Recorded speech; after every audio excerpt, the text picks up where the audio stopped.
Supreme court ने राहुल गांधी को एक बड़ा तोहफा दे दिया है और बीजेपी को झटका देते हुए राहुल गांधी की सजा पर रोक लगा दी है। सबसे पहले तो आप ये देखिए जश्न की तस्वीरें, मिठाइयां खिलाई जा रही हैं, राहुल का बयान सुनिए और जो वकील राहुल का केस लड़ रहे हैं सिंघवी, उन्होंने क्या कहा, एक नया नारा दे दिया है। आज नहीं तो कल, कल नहीं तो परसों सच्चाई की जीत होती है। मगर जो भी हो, मेरा रास्ता तो क्लियर है।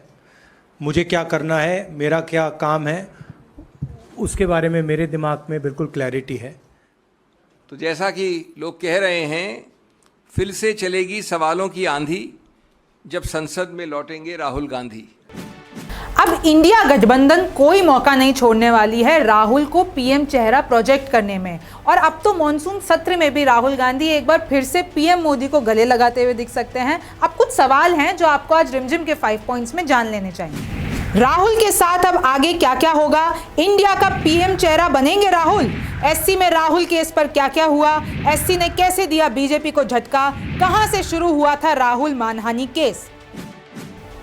अब पहला है कि राहुल गांधी के साथ इस फैसले के बाद आगे क्या क्या होगा। देखिए, सुप्रीम कोर्ट ने राहुल गांधी की 2 साल की सजा पर रोक लगा दिया है। इसका मतलब उनको अब बंगला वापस मिल जाएगा, वो वापस सांसद बन जाएंगे और अब वो चुनाव भी लड़ सकते हैं और नो कॉन्फिडेंस मोशन की जो बहस होगी इस मॉनसून सत्र की, उसमें भी वो शामिल हो सकते हैं।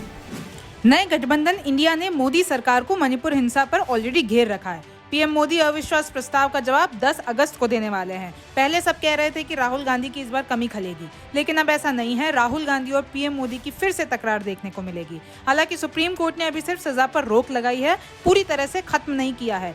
जब तक इस केस की सुनवाई चलेगी तब तक राहुल गांधी सजा से मुक्त रहेंगे। पूर्णेश मोदी ने भी ये कहा है कि राहुल के खिलाफ ये कानूनी लड़ाई वो आगे भी जारी रखेंगे। अगर फाइनल फैसले में राहुल की सजा थोड़ी भी कम हो जाती है या फिर एक बार खत्म हो जाती है तो भी वो 2024 का चुनाव लड़ पाने के योग्य रहेंगे और वो सांसद बने रहेंगे। दूसरा सबसे बड़ा सवाल है कि क्या इस नए गठबंधन इंडिया का अब पीएम चेहरा बन सकते हैं राहुल? अब देखिए, जब से ये नया गठबंधन बना है, कांग्रेस और पूरे विपक्ष ने कोई कसर नहीं छोड़ी है अपनी ताकत दिखाने के लिए। सब विपक्ष से एक ही सवाल पूछ रहे हैं कि आपका सीट फॉर्मूला क्या होगा और पीएम चेहरा कौन होगा। अब लगता है कांग्रेस के पास जवाब आ गया है। इस सवाल का जवाब देने में कांग्रेस पहले कमजोर पड़ जाती थी क्योंकि उनका मेन चेहरा राहुल गांधी की तो सांसदी जा रखी थी, वो चुनाव ही नहीं लड़ सकते थे। कई लोग पीएम चेहरे की कतार में थे, जैसे नीतीश कुमार, अखिलेश यादव, ममता बनर्जी, अरविंद केजरीवाल, शरद पवार, और ये सब कतार में अब भी हैं। लेकिन अब शायद इन सब की आशाओं पर पानी फिरने वाला है क्योंकि राहुल गांधी की सजा पर एससी ने रोक लगा दी है। रेस में राहुल गांधी की वापसी हो गई है। अब कांग्रेस पूरा दम लगाएगी 2024 की ये लड़ाई मोदी वर्सेस राहुल गांधी पर लड़ने के लिए। राहुल की मोहब्बत की दुकान का कैंपेन तो वैसे भी काफियों के दिल में जगह बना चुका है और भारत जोड़ो यात्रा के बाद उनकी छवि भी पॉजिटिव तौर पर बदली है। अब राहुल भारत जोड़ो यात्रा 2 भी लेकर आ रहे हैं, तो राहुल की वापसी कांग्रेस के लिए संजीवनी है, पर ये इंडिया गठबंधन के लिए श्राप भी बन सकती है क्योंकि इससे दूसरे क्षेत्रीय दल भी नाराज हो सकते हैं। एससी के इस फैसले ने अब 2024 चुनावों की पूरी तस्वीर बदल दी है। तीसरा है कि आखिर सुप्रीम कोर्ट में इस पूरे मसले पर क्या क्या हुआ।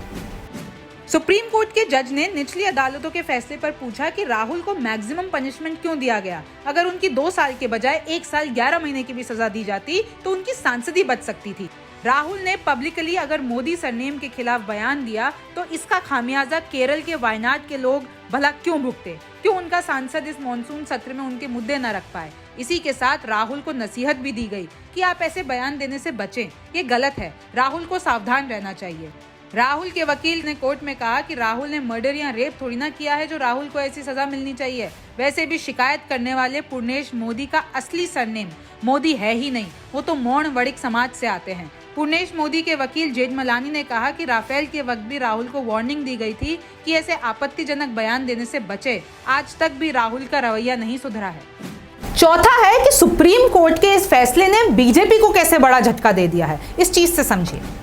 अब तक बीजेपी ये सोच रही थी कि नया गठबंधन इंडिया बन तो गया है पर ये लोग पीएम चेहरा डिसाइड ही नहीं कर पाएंगे। सारे क्षेत्रीय नेता पीएम बनने के सपने देख तो रहे हैं पर ये आपस में ही लड़ लेंगे। अखिलेश, ममता और नीतीश पर कभी बात नहीं बन पाएगी और ना ही सीट फॉर्मूले पर बात बन पाएगी और बार बार एनडीए इसी बात पर कांग्रेस को और इंडिया गठबंधन को घेरता रहेगा। कर्नाटक की जीत कांग्रेस के लिए कई उम्मीदें लाई, लेकिन कांग्रेस के पास राहुल के अलावा कोई चेहरा नहीं है। लेकिन अब तो राहुल की रेस में वापसी हो चुकी है। मणिपुर हिंसा पर वैसे भी विपक्ष ने बीजेपी को घेर रखा है। अब अगर सच में पूरे विपक्ष ने राहुल को पीएम फेस चुन लिया और अपनी आपसी लड़ाई को छोड़कर बीजेपी को सत्ता से बाहर रखने के लिए मान गई, तो बीजेपी के लिए जंग बहुत मुश्किल होने वाली है। At last fifth point is कि पूरा मामला है क्या। अभी भी जिसको ये नहीं पता है कि पूरा मामला कहां से शुरू हुआ और क्यों शुरू हुआ, वो इस पॉइंट से समझे। 23 मार्च को गुजरात के एक कोर्ट का फैसला आया और राहुल गांधी को 2 साल की सजा सुनाई गई। सजा इसलिए सुनाई गई क्योंकि उन्होंने 2019 में मोदी समाज को तकलीफ पहुंचा दी थी। कहा था कि सारे मोदी सरनेम वाले चोर क्यों होते हैं। इस पर बीजेपी नेता पुर्णेश मोदी ने राहुल के खिलाफ केस कर दिया। कोर्ट में राहुल के वकील ने कहा कि इस बात पर राहुल गांधी माफी नहीं मांगेंगे क्योंकि उन्होंने भ्रष्टाचार के खिलाफ ये बात कही थी। इसके बाद 24 मार्च को लोकसभा की चिट्ठी आई और उसमें राहुल गांधी से सांसद का दर्जा छीन लिया। अच्छा, एक छोटा सा सवाल, इन सब के नाम, इन सब चोरों के नाम मोदी मोदी मोदी कैसे हैं? मोदी मोदी मोदी कैसे हैं? ये वही भाषण है जिस पर राहुल पर केस हुआ है और उन पर आईपीसी की धारा 499 और 500 लगाई गई है, जो कि मानहानि की होती है। आपको राहुल का वो बयान याद होगा कि सावरकर नहीं हूं जो माफी मांग लूंगा। तो अगर सुप्रीम कोर्ट के फाइनल फैसले में भी राहुल गांधी को दोष मुक्त किया जाता है, तो उसके बाद राहुल गांधी के एटीट्यूड में एक अलग सा बदलाव दिख सकता है। और अभी भी आपको बता दें कि सुप्रीम कोर्ट ने इस फैसले पर रोक लगाई है, पूरी तरीके से राहुल गांधी को बरी नहीं किया है। आप न्यूज़ 24 देखते रहिए। मैं हूं रिमझिम जेठानी, फिर मुलाकात होगी। नमस्कार, मैं हूं मानक गुप्ता। अगर आपको हमारा ये वीडियो पसंद आया हो तो इसे लाइक और शेयर जरूर करें और हाँ, हमें सब्सक्राइब और फॉलो करना ना भूलें ताकि आप देश और दुनिया की कोई खबर मिस ना करें। तो जुड़े रहिए हमारे साथ और देखते रहिए न्यूज़ 24।